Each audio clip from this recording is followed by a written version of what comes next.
তো রাস্তাটা এখন ক্লিন হয়েছে, বাস বেশ উঁচা করে দিচ্ছে।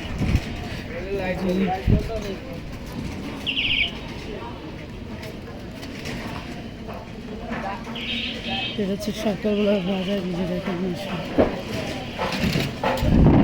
এটা হচ্ছে 7-8 এই যে মুরগিগুলো, এখানে গরু কাটতেছে, শাকের অনেক পরিমাণে সবজি বাজারে, মানে কোনো কিছুর দাম অভাব নেই। বাট যেই দামটা কৃষক পাওয়ার কথা, ছিন্নমূল মানুষ যে কৃষক পর্যায়ে পাওয়ার কথা, ওইটা কিন্তু কৃষক পাচ্ছে না। এটা দেন যারা দোকানে বিক্রি করতেছে তারা কিন্তু ডাবল।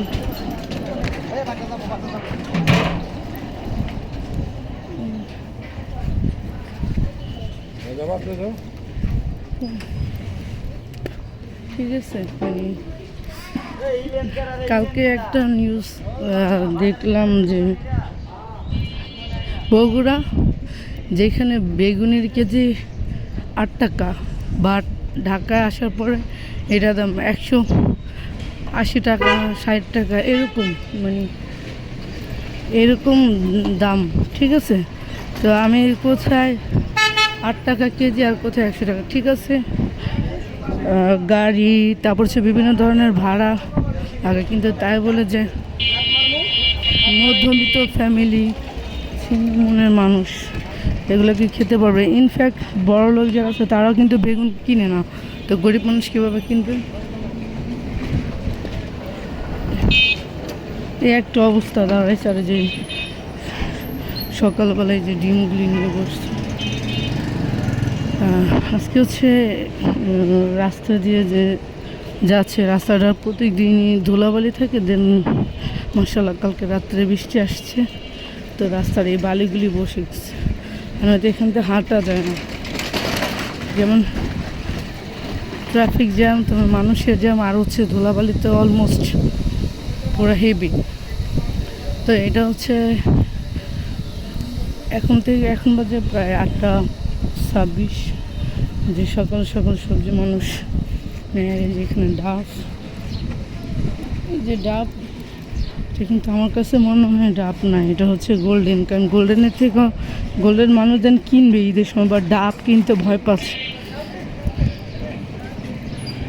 তো আমি আমাদের যে মাননীয় রাইট নাও যে প্রধানমন্ত্রী হয়েছেন জনাব তারেক রহমান সাহেব, উনি যদি বাজারের যে বিষয়টা, এটা যদি তত্ত্বাবধান করেন, মানে দেখতেছে বিভিন্নভাবে মনিটর করতেছে, দেন আরও যেমন এইসব এলাকায় অভাব নেই, বাজার নুরে চলার নতুন বাজার, এইসব এলাকায় মনিটেশন করতে হবে। তবে সাঁতারকুল, যেখানে মানুষ কম খেত সেখানে ডাবল হচ্ছে।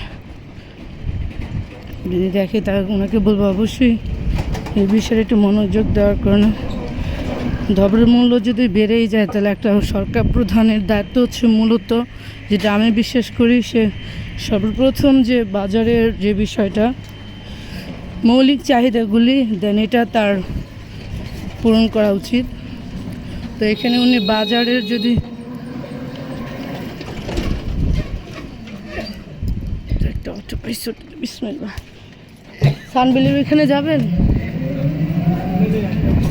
ঠিক আছে, আমি অটোতে উঠছি। মানুষের যে মৌলিক চাহিদা, বাজার ঘাট, এখানে বিভিন্ন ধরনের প্রচুর পরিমাণ দামি। ঠিক আছে, লেবু পূজা থেকে নামলে ব্রেক ধরে নামছে, ব্রেক ধরে ডান সাইডে দিয়ে যান, অনেক ঝাঁকি লাগে। ঠিক আছে, তো রিক্সা গাড়ি অটো ঝাঁকি।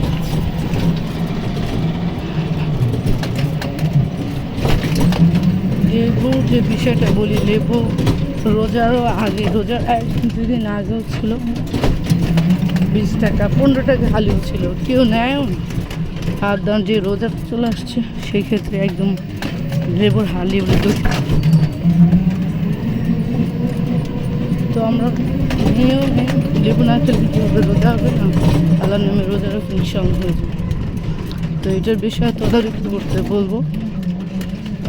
এই বিষয়গুলি যদি একটা সরকার প্রধান যদি তত্ত্বাবধান করে, মানুষের মৌলিক চাহিদা হচ্ছে বাজারের বিশৃঙ্খলা সৃষ্টি, এগুলি নিয়ন্ত্রণে আনার, তাহলে আমার কাছে যেটা মনে হয় একটা দেশের জনগণ সেই সরকারকে ভোট দেবে যে সরকার এগুলি দিকে মনোযোগ। তো কেমন সব ভালো থাকুন, সুস্থ থাকুন, সবাইকে আল্লাহ হাফেজ দিয়ে শেষ করছি। শুভ সকাল।